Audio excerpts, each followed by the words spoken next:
তো আমি আপনাদের সদয় পরিচয় জানাচ্ছি যে এই যে এখানে যে ঘটনাটা ঘটছে অনাকাঙ্ক্ষিত ঘটনা, এটা কিন্তু ডাবল মার্ডার এখানে। এখানে যে আসামি তার বাড়ি হলো কুমিল্লা জেলার বামনপাড়া থানা। সে এখানে গত এক সপ্তাহ আগে এই শ্বশুরবাড়িতে আসে। তার শাশুড়ি আবার এখানে একটা মামলায় সে জেল হাজতে আছে।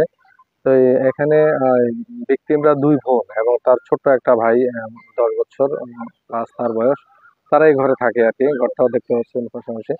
তো এই গত রাতে অজ্ঞাত কারণ, আসলে এখন পর্যন্ত কোনো কারণ জানা যায়নি তাদেরকে কেন হত্যা করা হয়েছে।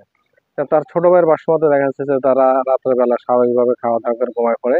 আর রাতের 11টা বাজে যখন ছেলে ছোট্ট যে তার ভাইটার ঘুম ভাঙে, সে হাঁসে, তাদের কিছু হাঁস আছে, হাঁসকে খাবার দাবার দিয়ে সে আবার যখন শুইতে আসে দেখেছে যে তার বোন জামাই বলতেছে আজকে চেরি খাওয়ার দরকার নেই, আমরা কেউ রোজা থাকবো না।